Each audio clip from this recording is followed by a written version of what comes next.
Some 3 days ago, Sayadaw spoke about the Pali from the outline, Odesa, at the beginning of the Satipatthana Sutta. Ita Bhekkhave Bhikkhu Kaye Kayanupasi Viharati Atapi Sampajano Satima Vinaya Loke Abheja Domanasang. And Sayadaw spoke about Anupasana in regard to this Pali. He described how what the components of Anupasana are, this repeated observation of bodily actions, Kayanupasana, repeated observation of feelings, good, bad, or neutral, repeated observation of the various thoughts, planning, imagination, wholesome mind, defiled mind, that is Chittanupasana, and observing every time there's a general object, Dhammanupasana. Sayadaw described these forms of Anupasana, and he talked about what Anupasana is in relationship to what the practicing yogis encounter during their practice. Sayadaw said that Anupasana means repeated observation, repeatedly looking and seeing again and again. So Sayadaw started to talk about this. And among the components of Anupasana, Anupasana is made up of 3 factors: Atapa, Viriya, ardent effort, Sati, and Sampajanya. And among these 3, Sayadaw started to speak about Atapa, Viriya. This means making intense effort, ardent effort,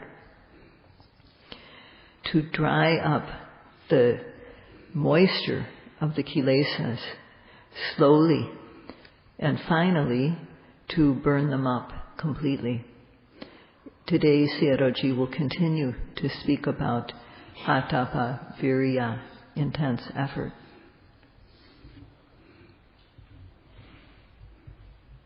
In the Pali, there are 3 words: Atapi, Sampajano, Satima. These 3 words express what makes up an upasana. Every time a bodily action arises,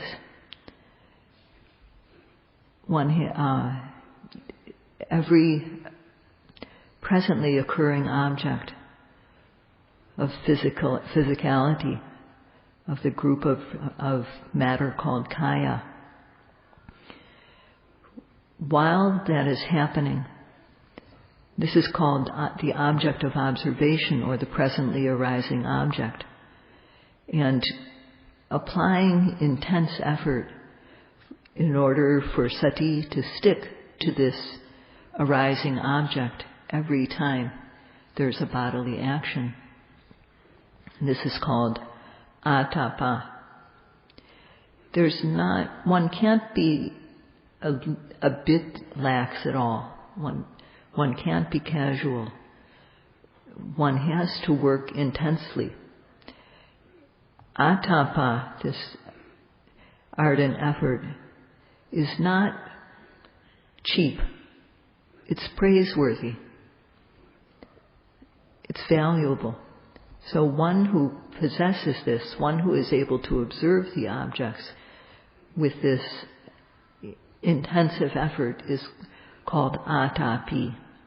One who possesses ardent effort, atapa viriya. One who is practicing intensively.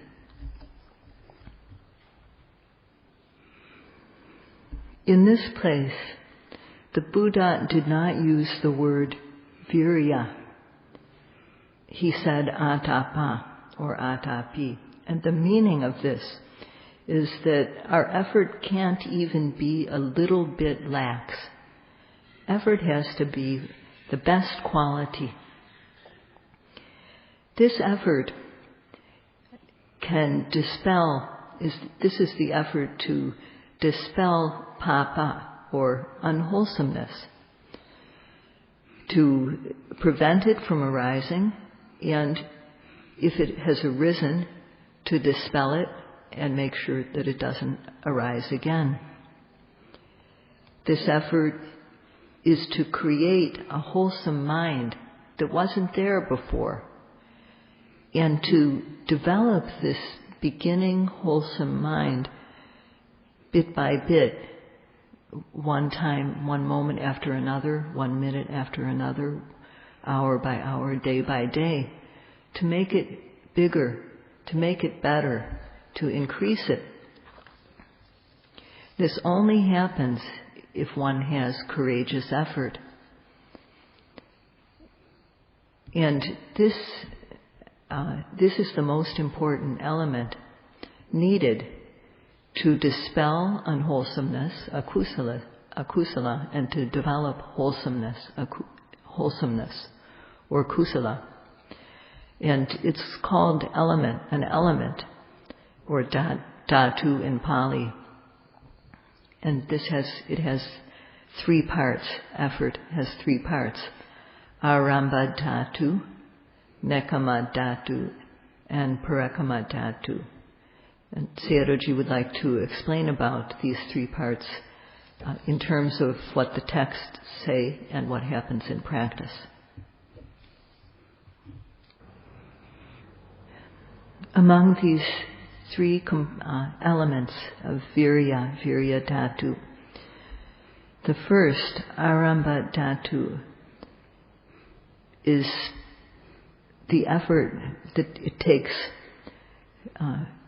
to launch. It's launching effort, or initial effort. It's the effort that we make at the beginning. So initially,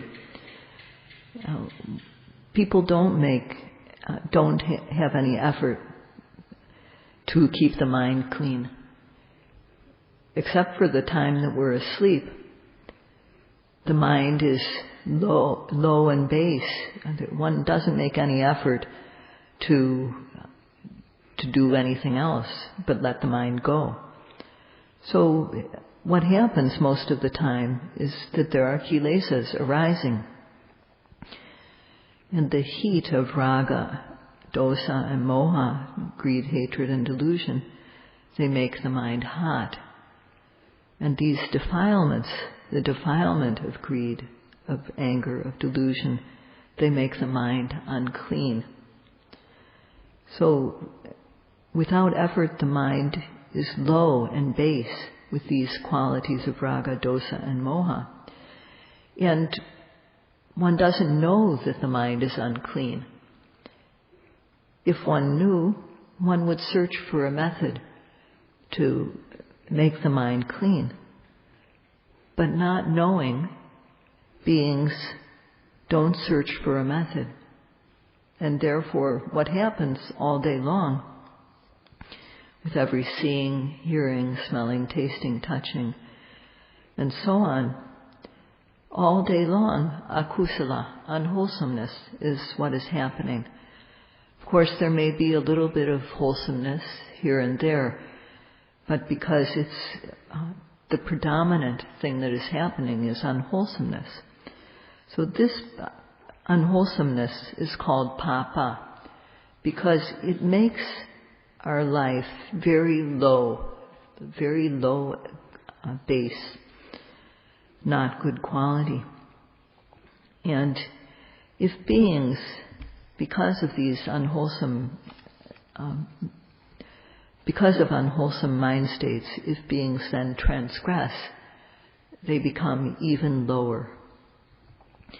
And if one isn't able to control the mind, then one's basic mentality is also low and base.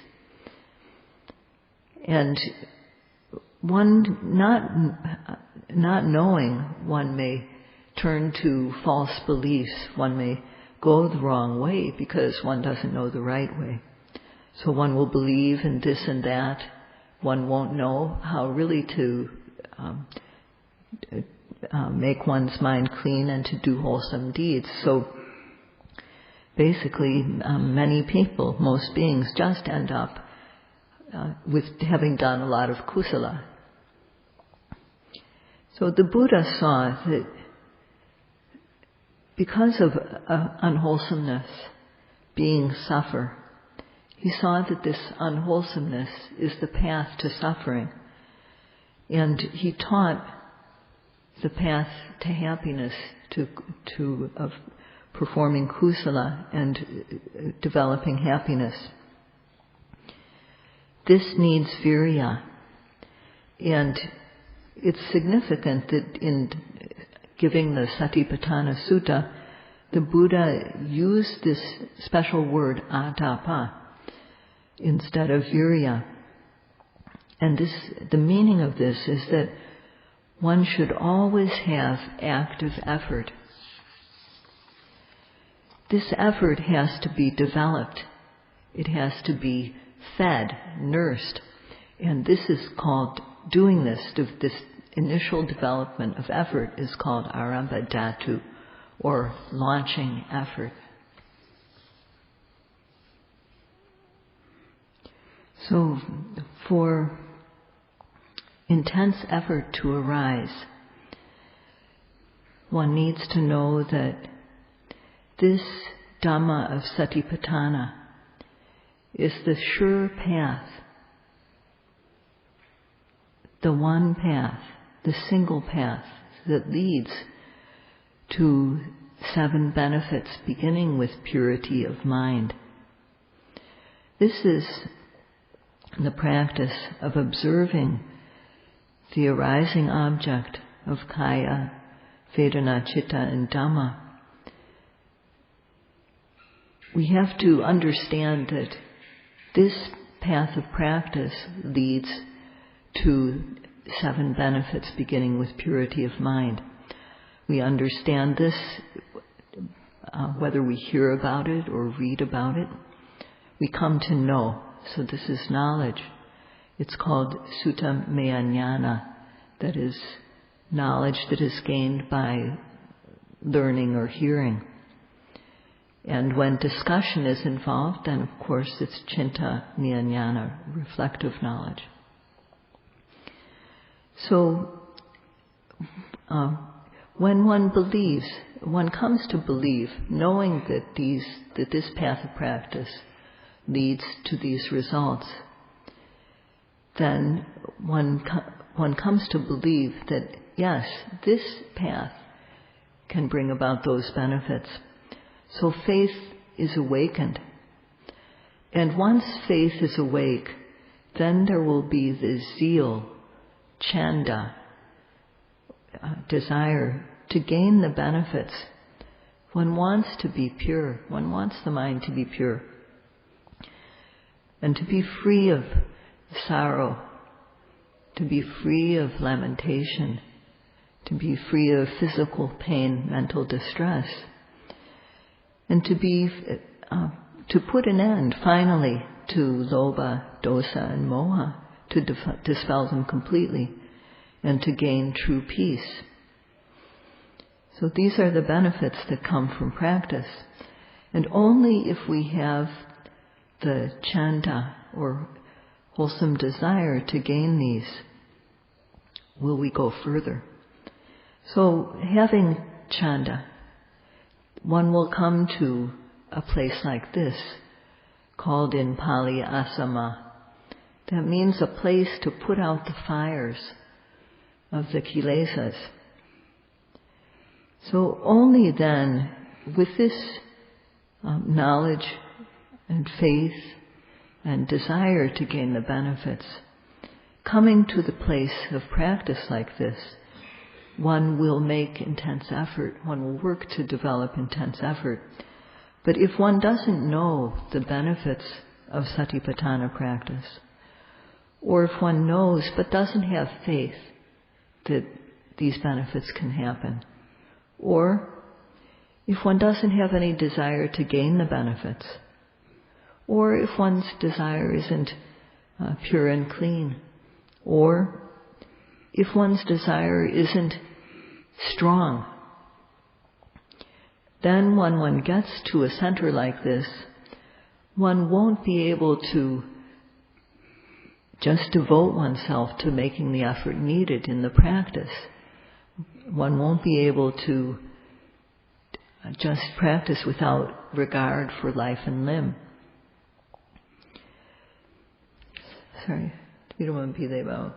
One won't be able to practice courageously. So without courageous effort, there won't be any joy in the practice. There won't be any piti. It's strong joy. There won't be any tranquility, passaddhi. And without tranquility, there won't be happiness, sukha. This sukha, gained through the practice, is better than the happiness of any sense pleasure. But until one gains this type of happiness through the practice, faith is not all that strong.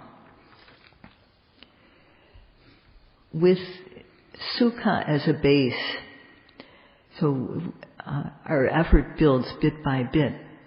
So this working step by step at the beginning of the practice is called arambha dhatu. We put the mind on the abdomen, and when the abdomen rises because of the air going in, we make the effort to get our mind there right at that moment, to observe the rising. We have to apply effort, and this is called launching effort.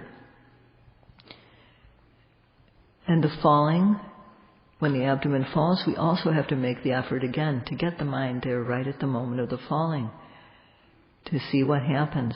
So every rising, every falling, again and again, one has to make this effort to get the mind there.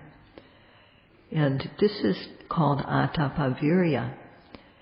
And at this stage, when we just make effort time and again, it's the initial effort, launching effort, that is needed to get our practice going. And in walking meditation too, we have to put the mind on the leg. And every time the leg lifts up, we have to make sure the mind is there to be with the lifting. Every time the foot moves forward, we have to make the mind be there, applying effort. Every time the foot is placed down, we have to put the mind there. So we have to put the mind on the leg time and again with every lifting, every moving, every placing. We put our mind there each time. We can't be lax or casual. We have to make intensive effort, repeated effort.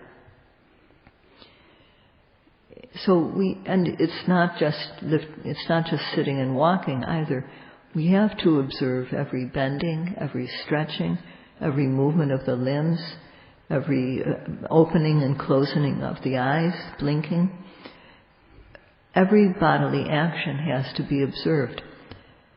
But at the start, because we don't have enough ability yet, we haven't practiced enough, we haven't exercised enough, we aren't able to do this.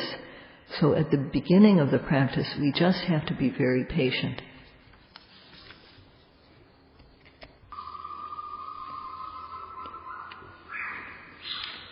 So here Sayadaw would like to speak about how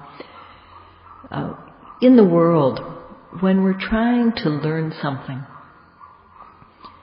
whether it's trying to get an education or learn a skill, if we don't know how to go about learning what we want to learn, we can go the wrong way.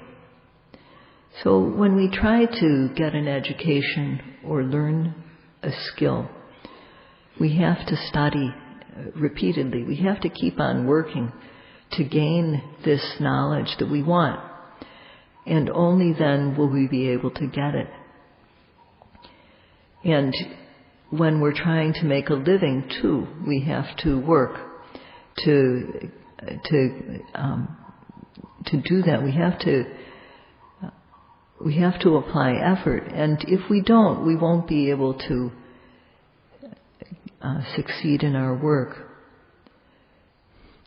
So, as we're going about trying to get an education or trying to get our work life together, as we do this, sometimes we get lazy because we don't yet see the results, the good results of our work or our study. And when we're doing work, if we can't apply effort, if we develop the habit of being lazy, then we'll certainly be poor, or we'll come to suffering. So one has to overcome this tendency to be lazy. So, and at the start of the practice, before this one is used to just living very freely. One isn't used to having to be so disciplined. So sometimes we forget to make effort when we're practicing. And when that happens, kilesas enter the mind, but we don't know it. So we're not aware of how they enter when the effort is lax. So what we need to do is to increase our effort. So we need to increase our efforts so that we can overcome difficulties. So just like when we get an education or when we're working to try to make a living, we need to overcome our laziness in order to succeed. And so too, in order to get the upper hand over the kilesas, among them, the one we need to first work with is laziness. We need to increase our effort. And this increased effort, or persistent effort, is called nekkamadhatu. So starting yogis, because they haven't yet realized the benefits of their practice, they have to work to overcome this tendency to be lazy. And this type of increased effort is called nekkamadhatu, or persistent effort. The Buddha used the word kusita to describe one who doesn't have effort,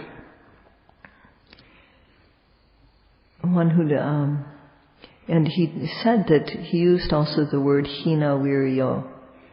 That means that the effort has been lost. So one has to make intense effort to observe the object when it arises every time. And if viriya, effort, is not there, then the mind has no ability to withstand the object. And therefore, one is overwhelmed by kilesas. Such a one who makes no effort in the practice dwells in misery. That means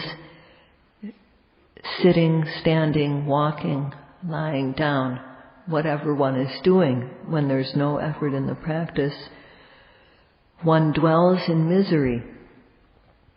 And this is because it's said in Pali, Vokeno papakehi akusalehi dhamehi. Because one is all mixed up together with these unwholesome dhammas called akusala. These are the opposite of wholesomeness. They are the opposite of kusala. And these unwholesome dhammas are what bring us down. So they're called papakehi. They make our life low when they occur in our mind.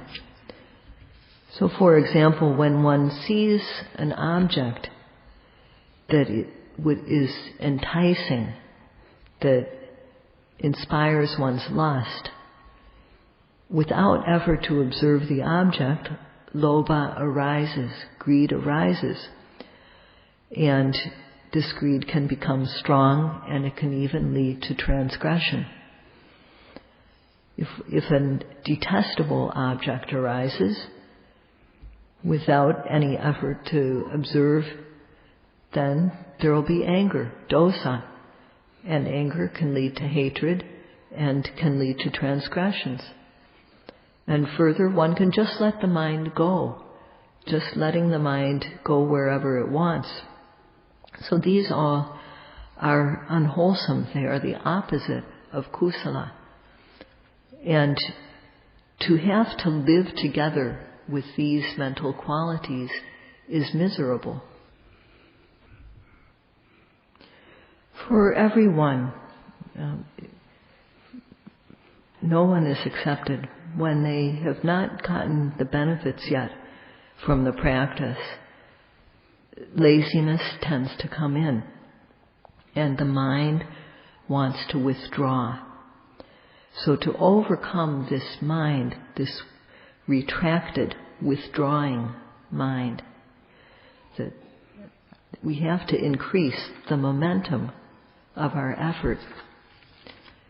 And if we do this, we will be able to overcome kosaja, which is the laziness, the state of being lazy.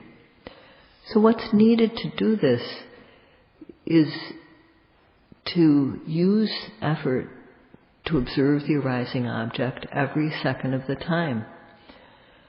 So just recently, a young man from one of the Western countries left the retreat, and he had practiced about 2 weeks. And he didn't practice with enough effort, so he didn't get Dhamma happiness. The happiness of the Dhamma is far better than the happiness of any sense pleasure. The happiness of a clean mind is a great happiness. But he didn't get to that point, and he said that he has happiness when he's together with his sweetheart, so he wanted to go back to her. And so if one is satisfied with the happiness that comes from sense pleasures, this will be the tendency. But the happiness that can be gained through the practice is far better than that happiness. And the happiness of the practice, the happiness of the Dhamma, can only be gained when one makes effort to do the practice. So if one doesn't make enough effort and then gives in to the mind that wants sense pleasures, then one's going to go the wrong way. One's going to miss the chance to develop the practice and to gain a much better happiness. So this is why the Buddha said that kusita dukkhaṃ bhikkhave kusito viharati. So the one who is slack with regard to effort dwells in misery. Voke no papakehi akusalehi dhamehi, because they're mixed up, living together with these low defilements of mind which bring us down. So these defilements may be small, medium, or large, but however many there are, to have to dwell together with akusala is miserable. And to overcome laziness, one needs to make the effort to observe the object every time it arises. Starting with the rising and the falling, one needs to make the effort to observe the object when it arises.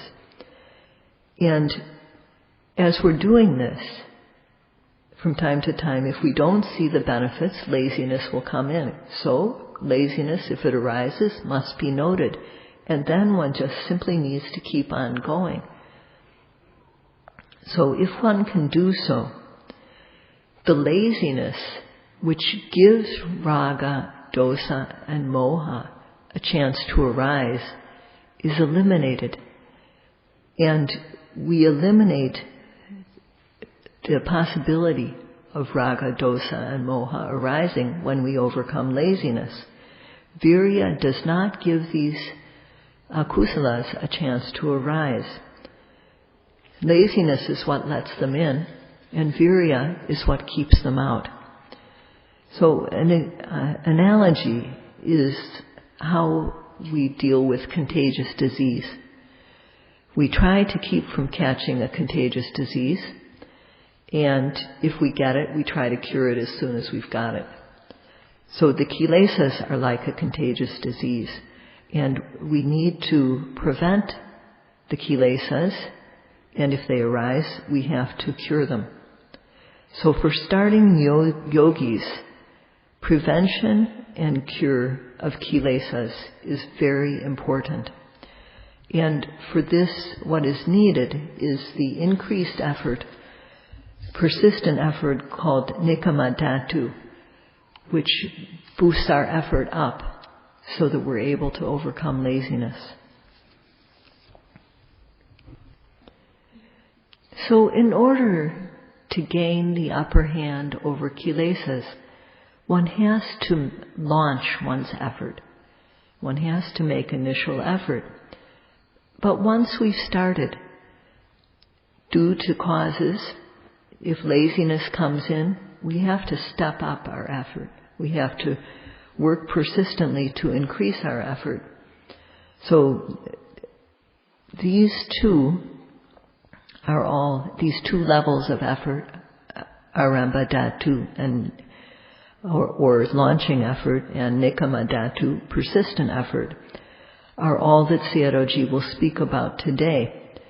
But tomorrow Sayadaw will speak about what happens when this persistent effort, nikama dhatu, becomes strong. Then one comes to taste the Dhamma and gain Dhamma happiness. And at this point, when one starts to gain the happiness of the Dhamma, one loses interest in the happiness of sense pleasures, and one comes to value this happiness that is far better.